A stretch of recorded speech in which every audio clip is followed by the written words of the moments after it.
TYT, Cenk Uygur, Adrian Lawrence with you guys. Adrian, of course, star of Overruled on Rebel Headquarters. You guys are gonna love it, check it out. A lot of you already are. Adrian, what do you got for us? All right, so we've got a shocking case coming out of Texas where 5 faculty members of a Midland Christian school have been arrested for allegedly covering up a sexual assault of a student. Now, the incident reportedly occurred during the school's baseball practice. And here is essentially some details that we know coming out of the Independent. So 3 teachers and 2 coaches of Midland Christian School were charged with failure to report with intent to conceal neglect or abuse, police said. The accused have been identified as Superintendent Jared Lee, school principal Dana Ellis, vice principal Matthew Counts, athletic director Greg McClendon, and head baseball coach Barry Russell. And we have a photo of these individuals if you want to go ahead and take a look there. There they are, all of those essentially individuals who've been charged with taking care of children. They have all been arrested. And further from the Independent, we also know that the assault took place on January 20th at the Christensen Stadium during a baseball practice. The survivor, whose identity was undisclosed as he is a minor, told a forensic interviewer that he was in a locker room at the stadium to change when the lights were turned off. Another student reportedly told him that it was freshman initiation day before someone began to hit him. He was being hit when he was pushed to the ground and was being screamed at. He attempted to hit his attacker, but was told he was not allowed to hit back. The survivor stated he was then sexually assaulted with a bat. Those are absolutely shocking details. And we do know that when the school principal, Dana Ellis, was informed that the superintendent essentially let them know about the incident in January, the superintendent tells the vice president and the athletic director to look into the case. But then on February 14th, the superintendent told the police that he would not turn over the documents about the incident. And he also reportedly refused to answer further questions by phone. Now, also per the Independent, a search warrant was later served and authorities were able to obtain documents concerning the investigation. Police, however, stated that the documents had only been created a few days before. It was determined during the investigation that the 5 school faculty members involved failed to report the sexual assault as required by Texas's family code, according to authorities.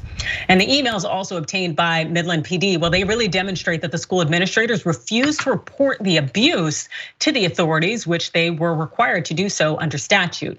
Also, the unarmed minor that's accused of actually committing the sexual assault here has also been arrested.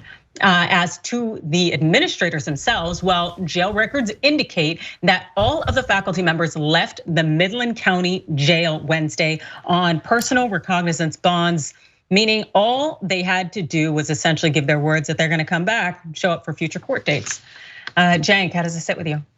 Yeah, well, not well. And so let's talk about why the administrators might have covered this up. I've got 2 potential reasons. One is connected parents, like the parents, the people who were part of the abuse, know these administrators, something along those lines. Because usually it's like a wink and a nod on these are the good guys in the community, and the one that's being picked on, they're outsiders, we don't like them. So just look away. So that's one potential explanation here, and I'm doing this in a general way. The details of this case are not yet clear. The second possibility is one that you see in a lot of these cases, tradition. So they say, well, hazing is part of our tradition here. So if you can't, so they, sexually assaulted him with a bat. That's our tradition here. And so I don't know why, anybody would be opposed to that. We're conservatives, we're gonna fight for that tradition. Well, some traditions suck, and you shouldn't fight for them, and you should get rid of them. But nope. All traditions are awesome, even if they involve sexual assault. Well, that's just not true. And so I'm glad they're busted. I hope that they never do this again. And Adrian, there's always these horror stories of hazing, and generally speaking, they're true. I'm sure there's some outlandish ones and apocryphal ones. But overall, yeah, a lot of groups, fraternities, football teams, other sporting teams love to do hazing, and those hazing rituals are gross, they're assaults, they're usually done for, anyway. They claim they're super manly, and then they're almost always involve some sort of attack that involves one man doing something sexual to another man while pretending to be super, masculine, and that's the good old boys doing it the way they always have. So I hope they get the full force of the law thrown at them. Yeah, absolutely. These school administrators, the athletic director, they were all charged with protecting these kids. And while they may not have been in that situation to be able to help them immediately in that moment, the individual still could have conducted a thorough investigation and reported it as they're supposed to under the law. Again, they're supposed to be protecting them. And I agree with you in terms of kind of getting the sense that this potentially is this cover up, but it also definitely reflects on the community itself. The thought that you could have an incident like this happen and so many people are willing to risk their livelihoods and their freedom to cover it up really speaks to the fact that this is probably something that might be in some ways ingrained in this community, these displays of power and domination that really look to subjugate a child. That's pretty gross and actually really sickening. Yeah, the law is supposed to protect us all. And when it is applied unevenly, it encourages vigilante justice. Because if it was your kid that got sexually assaulted in this way, you would be tempted to grab a bat at a minimum and go and find whoever thought it was no big deal, etc. And we don't want that. We don't want that. That's why the law has to work. And by the way, to be fair, in this case, the law is looking into it, so that's good, okay? So last thing is, Adrian, this happened to me on my high school football team, not this particular story, obviously, but hazing, right? And they said, okay, and I remember the seniors said something, okay, we're gonna take the sophomores, because in our high school, the sophomores were the lowest class, and we're gonna do something gross, right? And I was one of the sophomores, and I simply said, who do I have to fight? Because I'm not doing that, okay? And they got into a conversation. I said, look, you could pick Zambrowski, you could pick the other guy, you could pick the biggest lineman you have. I would much prefer to have that fight than I would to go through your stupid ritual that's demeaning and humiliating, etc. Right? And after they had a little get together, and they're like, who should fight Cenk? And then it got weird and awkward, and then everybody left. Okay, but that's unusual, right? And that's why you need administrators to step in and protect all the kids and not the ones with parents you like. Absolutely, and the fact that you can't tell me this wasn't the first incident that's ever happened. Like, I'm sure whoever the coach is, they created a culture that would allow this and enable this. And you can kind of tell who has these kind of dominance problems and tries to essentially exploit other people and embarrass them and gets their jollies from that. So part of it's like, don't act like you don't know who these kids were. They should not have been left alone. You also know who the kid is who gets beat up and mistreated. So it's, as far as I'm concerned, some of these people definitely need to lose their jobs, if not spend a few days, little months in some cells. I wouldn't have a problem with that. Yeah, and last thing, guys, remember that this isn't, hey, we're judging them for not being in that locker room and not stopping it. And you could have a good argument that the coach should have known, etc. They covered it up after it happened. So they were trying to make sure that kid and his parents and his family never got justice. That's gross and totally unacceptable. Okay, we got to take a break here. When we come back, the story that actually, out of all of the stories, believe it or not, has me most enraged today, and that's the fact check filled with lies. Of course, against progressives, obviously. We'll be back. All right, guys, a couple more programming notes.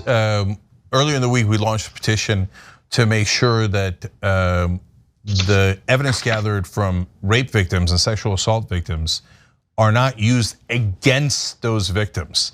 Right now, that is happening all across the country. A story came out earlier this week, and that's what prompted this, that the San Francisco Police Department was getting the DNA of the victims and then trying to pin crimes on them. So go to tyt.com/petitions, sign the petition to make sure it doesn't happen, and get involved. So if, for example, you make a call in your local city or state to find out if this is happening in your neck of the woods, please tell us about it in the comment section of that petition, and we'll put it up as updates. because we want you guys involved in this story. We want to take your petitions, bring it to the San Francisco Police Department, make sure they end this practice, but also any other police department that you find to be doing the same thing.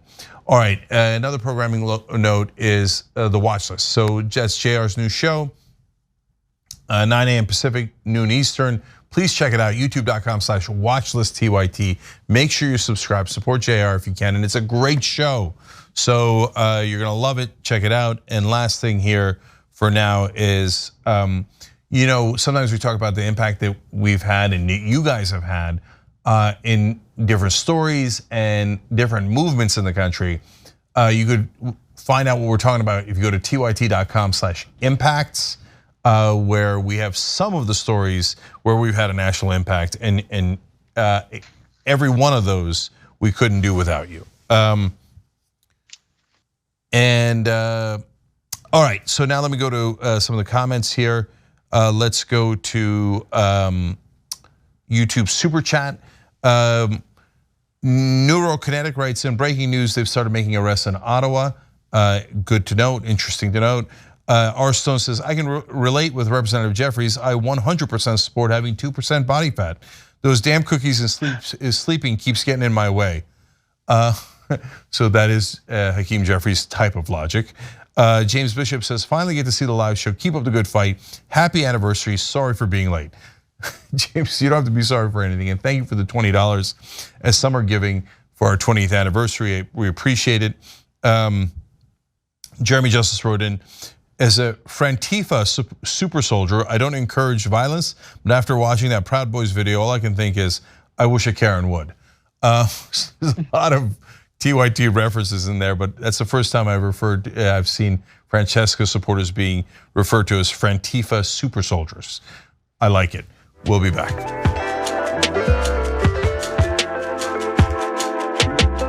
All right, back on TYT. Cenk and Adrian with you guys. Adrian, take it away. All right, so Tom Cotton, well, enough said, but I'll say more. Well, he attacked Democratic lawmakers essentially earlier today. And well, what the Republican Center did was he was essentially getting all up in arms about the First Step Act, which is a bill that was designed to support criminal justice reform. But the thing that Cotton seemed to forget is one key detail, that essentially that bill, well, kind of became a law. It was signed back in 2018 by former President Donald Trump. So let's essentially watch what happened on the Senate floor. It's your party that voted in lockstep for the First Step Act that let thousands of violent felons back on the street who have now committed innumerable violent crimes. First Step Act, the Democrats did the First Step Act. The Republicans were in the majority. It was a bill sponsored by Senator Grassley, Durbin, Lee, and many others. And who signed it into law? Donald Trump signed it into law, the so-called Democratic measure. Yes, it's true that President Trump signed the First Step Act. The First Step Act was the worst mistake of the Trump administration. Yes, it's true that a number of Republican senators voted for it. They were wronged. Clearly Cotton backpedaling. Well, let's essentially look at who actually voted in favor of the First Step Act. And indeed, 47 Democrats and 38 Republicans. As you can see, you guys want to put up that chart there. Yeah, really. Mind you, this was in 2018 when the act was passed. And so since then, has the First Step Act really done all that Cotton claims it did in terms of our streets being overrun with violent criminals? Well, per PolitiFact, that's not actually what really has gone down. So the law trimmed down mandatory minimum sentences for certain drug offenses, retroactively reduced the sentencing disparity for crack and powder cocaine, and expanded on good time credits for inmates seeking to shorten their sentences by demonstrating good behavior. Also, per the Washington Post, more than 3,000 federal inmates have been released from prison under the First Step Act since it was signed by President Donald Trump in 2018. And you know what? Why don't we go ahead and check out this chart from Pew Research Center? Because we know that Trump is happily taking credit for the bill that Republican Cotton is now attacking. But overall, Trump did contribute to a modest amount and decrease when it comes to federal prison population, as did Obama. But even so, our incarceration rate is still far, far higher than other comparable democracies in the world. So this isn't really a flex. And as this chart here will show, 644 Americans are incarcerated per 100,000 people. The US really seems to eclipse other nations, and crime rates don't accurately explain our insane incarceration rates. Also, we have this wonderful study from a prison policy initiative, and it essentially found that the incarceration rates in every US state are out of line with the entire world. And we found that this disparity is not explainable by differences in crime or violent crime. In fact, there is little correlation between high rates of violent crime and the rate at which the US states lock people up in prison and jails. Cenk, how do you feel about this? Yeah, so the idea that we're so much more criminal in America than other countries, or so much more violent than other countries. Well, when it comes to gun violence, there's some truth to that. But other than that, no, of course, we're human beings like everybody else. Really, does everybody agree that Americans are more vicious and more likely to be criminals than others? Of course not, right? So why are we locking people up at this gargantuan rate? Well, tough on crime nonsense, and of course, now we have private prisons. So people literally make money off of taking away your freedom. Now, Republicans should be super mad about that, but they love private prisons, as they claim that masks are the real problem against Mexico. You know what's a real problem against your freedom? Prisons. Prisons run for profit that make more money, no matter who they imprison, whether you're guilty or not. And those same private prisons giving money to politicians. Okay, now on to the specifics of this case. First, of course, let's note Tom Cotton. Oh, can you believe the Democrats did this? Actually, it was Trump. Oops. Well, that's just hilarious, right? But he's a Republican. They think, what difference does it make? I'll just lie, and everybody on my side will believe me, and we'll move on with our lives. In fact, I'm surprised he even clarified anything. Usually they just say the lie and then move on with their lives. And I'm surprised Dick Durbin pushed back at all. Normally Democrats are like on the floor, like cowering in front of Republicans. So he tweaked them a tiny bit. Okay, wow, we're making progress. So now, but get to the real issue here, which is criminal justice reform. First of all, why did Republicans support it? Well, I'll tell you why. We talked about it at the time, because now tons and tons of white people were being put in jail because of OxyContin. Because so many people got addicted to both oxy and heroin, and in this country we do something insane. We lock up people who have a health problem. We put them in prison where their health problem gets worse. So when we were doing it to black people, Republicans loved it. When we started doing it to white people, they're like, whoa, whoa, whoa, this is a bridge too far. Okay, so that's why Republican senators got on board. Trump got on board for a variety of reasons, but mainly because of Jared Kushner. That was the one good thing that he did. So we, unlike Tom Cotton and the Republicans, are fair. I like the First Step Act. Some people on the left say, oh, it wasn't enough. We shouldn't have worked with Republicans. I don't agree. I think that it was a good first step. And by the way, that was under Trump. I'll give credit to Trump. Joe Biden said he was gonna do criminal justice reform. You know what he's done? Nothing, zero. So I think Trump's a monster. I think he's a fascist. I think he would end our democracy. But on criminal justice reform, shockingly, I've got Trump at 1 and Biden at 0. Yeah, definitely seems to be the case here, particularly in terms of the Democrats not necessarily doing anything. But I am glad that Durbin did call out Cotton in this instance, even though it kind of what quasi gives kudos to Trump. But you're absolutely right. It was a great first step. But in terms of moving forward, what are we going to do? Because simply ending prison privatization at the federal level, that's not good enough. There needs to be more, especially at the state level where there are so many high rates of incarceration, particularly when it's black and brown people, and just entering that prison pipeline system and how it impacts your life. It just seems like another avenue that a lot of the Republicans are using to disenfranchise people, whether it's from opportunities, access to jobs, social services, even the access and opportunity to vote, as we saw go down in Florida. And so it's wild to me how Cotton would have the nerve to get up there and essentially try to place blame and create this faux criminal situation that doesn't even really exist. But I think we're seeing that from a lot of Republicans right now, trying to push the ideology that there is some kind of crime wave going on so that they can justify their spending for law enforcement as well as their prison systems. Yeah, the last piece of irony here is Tom Cotton basically saying, we're so sorry we ever did anything right. we didn't mean it. All right. And that was the worst part of the Trump administration. Always nice, yes. All right, so going from capitalism and sticking with capitalism. So essentially we've made clear on the show that corporate greed is one of the root causes, if not the main, of our current inflation crisis. But now you essentially can't call out corporations on social media platforms like Instagram and Facebook, because if you do, you're gonna get fact checked and also gaslit. Here is an example.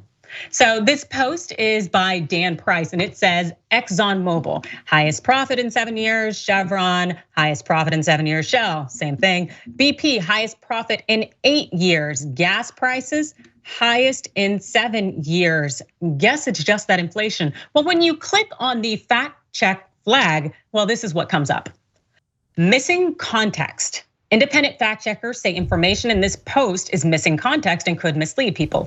Jump to the bottom and it reads, more information. Corporate price hikes are not root cause of soaring US inflation. Wow, that's really interesting how that's what their fact check is revealing, but also that post wasn't hyperbole, because guess what? These are facts, and they are from mainstream media outlets nonetheless. So check out Dan Price's tweet here, where he essentially produces receipts on receipts. CBS News, New York Times, Wall Street Journal, Reuters. It's essentially Instagram, Facebook, calling them liars? What am I missing?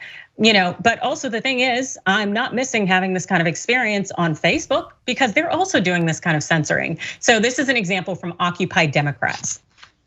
Can we stop calling it inflation and call it what it really is? Price gouging and corporate greed. Down below it reads, correction. This meme has been labeled as partly false by fact checkers at AFP. Experts rejected the idea that corporations are the main culprit and said the spike in prices follows big federal spending, heightened demand and supply problems, all of which have accompanied the pandemic. So that's interesting. What is AFP, you ask? Well, according to their website, this is what they are. AFP launched its digital verification service in France in 2017 and has grown to become the leading global fact-checking organization with dedicated journalists in countries from the United States to Myanmar. They take into account local cultures, languages, and politics, and work with AFP's bureaus worldwide to investigate and disprove false information, focusing on items that can be harmful, impactful, and manipulative. And also, AFP seems to claim to be objective. Interesting. It says the company itself has unique status under a French law, which stipulates that AFP can in no circumstances be influenced by anything which might compromise the accuracy or objectivity of information. It must in no circumstances fall under the control of an ideological, political, or economic group. It also states that AFP must seek to give French and foreign users precise, impartial, and trustworthy information in a regular, uninterrupted manner. So Cenk, based on what you've seen so far, do you think that AFP is really out here doing its job? Yeah, utter nonsense. So let's talk about actual facts. So we love context on the show. You hear me talk about context every day, probably about 10 times a day. So great, I love it. So you want to know context? Facebook owns, by the way, Instagram as well. So both of those outlets, same parent company, Meta. We shared with you guys before, the fact checkers they hired are Republicans. And so they're checking facts, is that right? Well, look, when you go to pick a fact checker, you can cherry pick, right? You can say, well, I don't like that fact checker, he's actually got facts. Well, this one is filled with nonsense. We're gonna pick that fact checker. So if you ever dare criticize corporations, which by the way, I don't know if you know this, Facebook, also a giant corporation, we're gonna fact check you with things that are not at all facts. So Adrian, I went and found the original AFP fact check on this, and I wanna quote a number of things from that because it's interesting. Let's find out if they really are facts. By the way, can people on the left say things that are counterfactual? Oh, of course, by the way, we call that out when it happens, right? So, and not every part of the fact check is wrong. They talk about high prices are also a result of big budget federal spending. There's some truth to that. Low Federal Reserve interest rates, it's really quantitative easing that's pouring in trillions of dollars into the economy, largely in the form of loans to giant corporations. that corporations loved, but that's also true as a contributing factor to inflation and overseas supply problems. That's definitely true. Okay, so now if they left it at that, hey, there are other factors, I wouldn't even mind this, okay? No, instead they put that as one line, and here's what they focused on. They said the cost of essential goods such as food, gas, clothes, and housing have all experienced large increases. Now remember, this is the fact check that tells you corporations did not do it, that it is false to say that it was corporations who raised the prices. Now, who gives you food, gas, clothes, and housing in a capitalist society like America? Adrian, I'm pretty sure it's corporations, isn't it? Yep.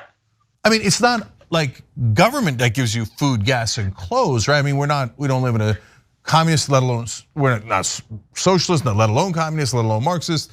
It is in fact corporations that set the prices of all of these goods, correct? I don't think we're saying anything controversial, right? So, but apparently the poor corporations, as they're setting those prices, there was nothing they could do. Really, nothing they could do? That seems weird. Okay, I don't know who's setting the prices, God, Gargamel, I don't know. The very next sentence is, wage costs have also risen markedly. Wage costs, so that's you guys, you get paid too much. But the sentence continues, with the pandemic partly to blame as workers have been able to demand higher pay. It turns out the pandemic's to blame because you guys are getting paid too much money. Now, wait a minute. Adrian, if the wages are too high, and I can see how, what a wonderful fact check, turns out Americans are getting paid too much. That obviously means that companies had to, okay, fine, it was them, but they had to raise the prices because they're not making money anymore. The wage costs are so high, these poor corporations, their profits are non-existent now. Right, Adrian? Yeah, no, I'm gonna go with no on that one. Oh, you're right. I think they just want more money. You're right. Not only are they still making tons of revenue, they're still making billions of dollars in profits.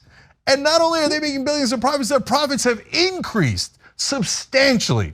We've already given you dozens of examples in previous shows. I'll just give one that's representative. McDonald's profits have risen 59% in the last year. But they had to increase the prices for you guys. Otherwise, how could they make near 60% profit? Okay, now AFP gives you none of that context. Instead, as you can see here, they say corporations, we couldn't help it. The poor corporations, not their fault. It's their employees demanding a higher wages, how dare they? But they did quote real experts here. The main person they quote throughout the piece is Desmond Lockman, a senior fellow at the American Enterprise Institute. Funny enough, AFP does not note that American Enterprise Institute is one of the most conservative think tanks in America, funded largely by giant corporations.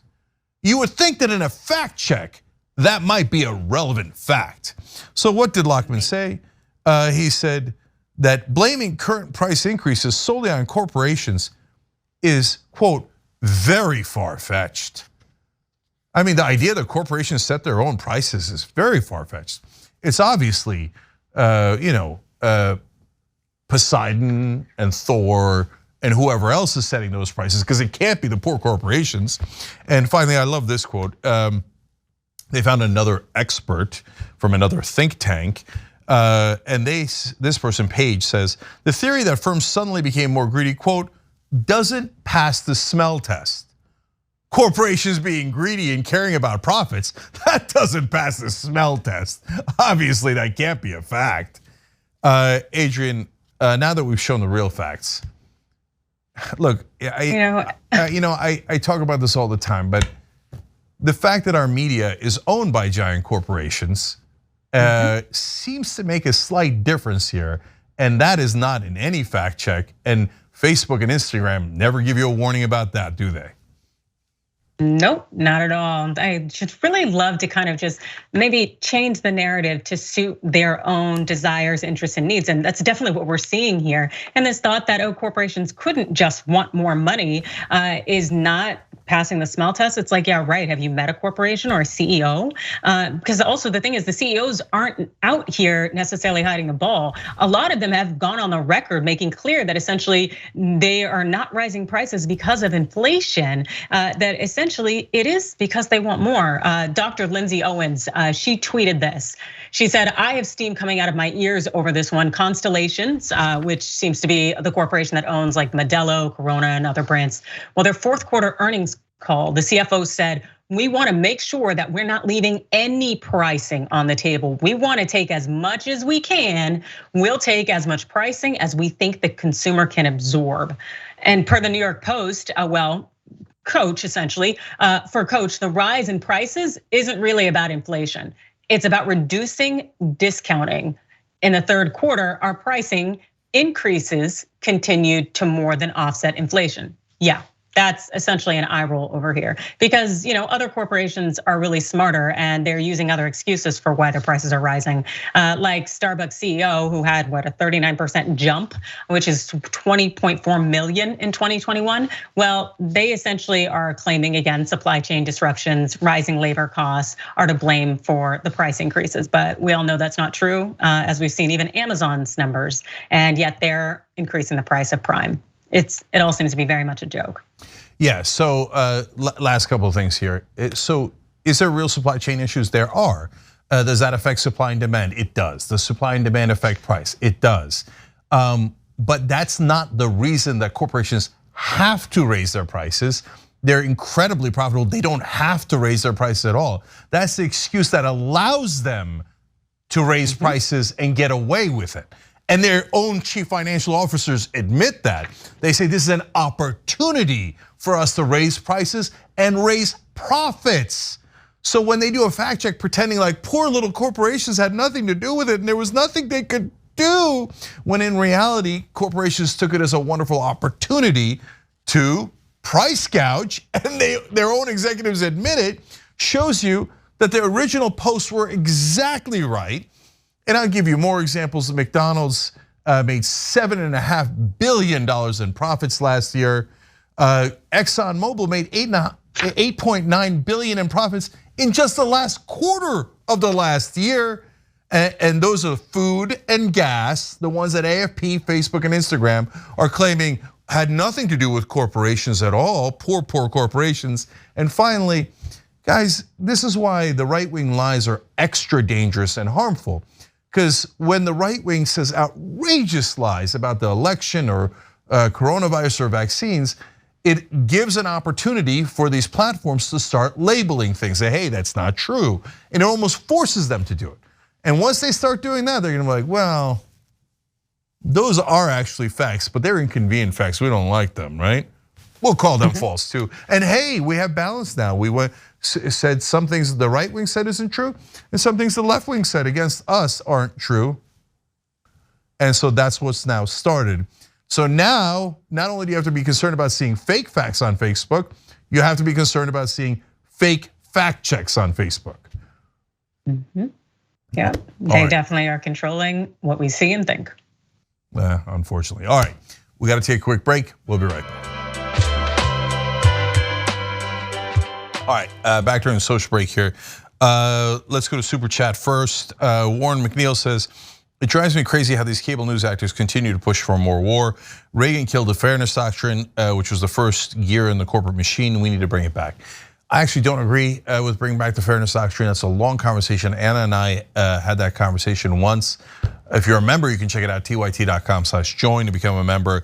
But I definitely agree with you that the cable news anchors push for more and more war. The first time they broke with Biden, the love affair that they had with Biden when he was running against Bernie Sanders was when he pulled troops out of Afghanistan. That's one of the few good things that he did, and cable news actors were furious over it. The media in this country is absolutely disgusting. All right, Dave Glass says, Cenk, you're the man. Thank you, Dave, I appreciate it. I just wanted to say thank you for creating the awesome network and creating a voice for the people and not the corporations. Thank you, brother. And look, that's why we asked you to join. That's why we asked you to be a member, tyt.com/join, because it's not me. Without the members, there is no TYT. It's you that's doing it. And thank you for the super chat. That makes a difference too. In fact, he had one others. He said, I thought I would throw out a few dragon monikers for yourself and see what you think. The Dragon of Democracy's Past, Mr. Jamaican Dragon, that's funny, or maybe the Young Turkish Dragon. Wonderful of you to say all of that. But we went with Justice Dragon. So when the dragon thing first came out, somebody suggested that. And of course, I love that, given that I'm one of the co-founders of Justice Democrats. My upcoming book is called Justice is Coming. You can pre-order it at justicecomingbook.com. And I'm obsessed with the idea of justice. So I love that moniker. But Dave, thank you for all the wonderful comments. Franklin Sharpslicer wrote in, when herding my jackapoles at my jackapole ranch, or jackalope, I see the mishandling of funds by circumstance. It made me so mad I crushed my porcupine eggs in my pants. What? Truth is irrelevant anymore. Fascinating poem. We got a lot of poets in the audience, including Peter Hamby. Backstabbing party to keep the norms current, attack his donors. That's referring to the Jeffries story. We go to our, oh, by the way, speaking of the original Turk, the original Young Turk is my dad. He's got a book by that title. And that's on shoptyt.com. There's a good opportunity because they got a 20% off right now at shoptyt.com. So check that out. I'm out of time. Hit the join button below. Love, love, love. We'll be back.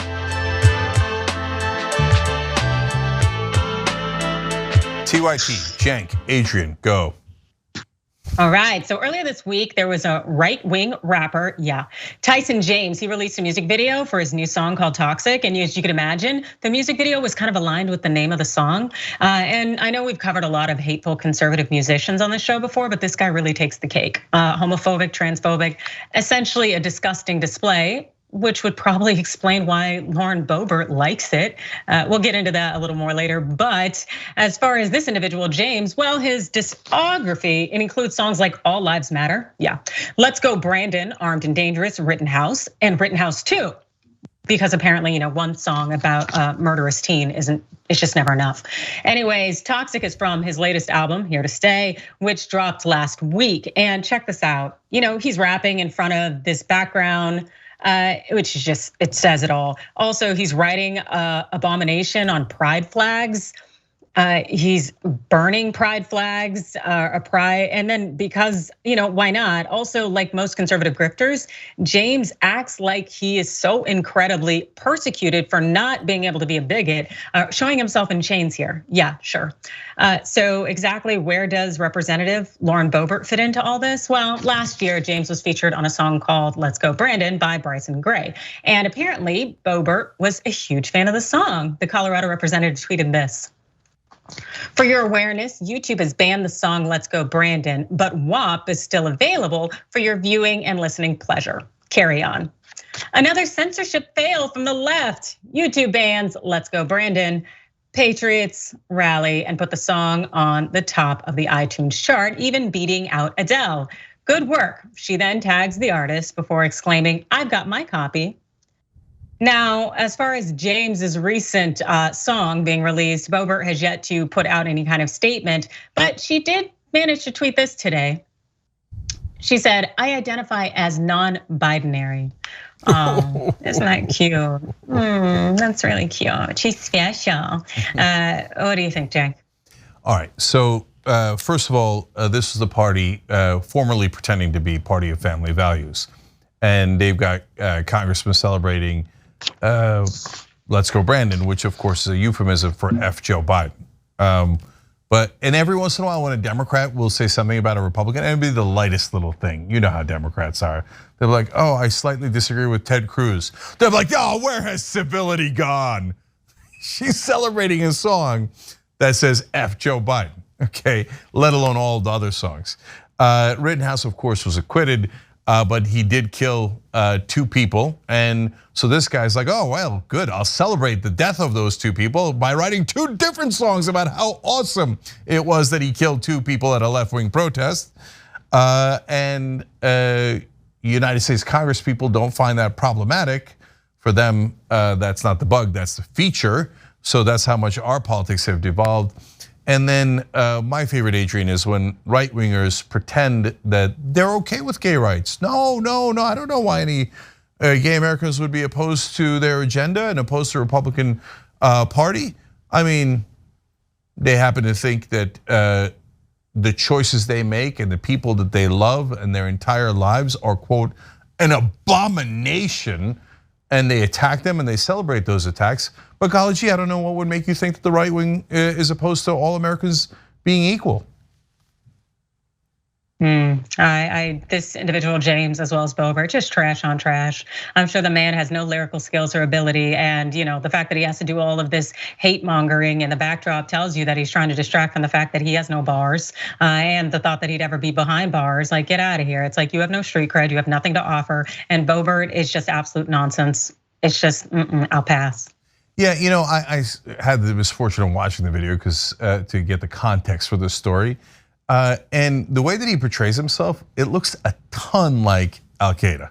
Like he's constantly dressed up in like the same similar garb, carrying similar weapons. And I guess they're proud of that these days. Welcome to the new American right wing. All right, for the members, we got a whole different bonus episode for you where Rudy Giuliani further embarrasses himself. You will love it. We'll see you there.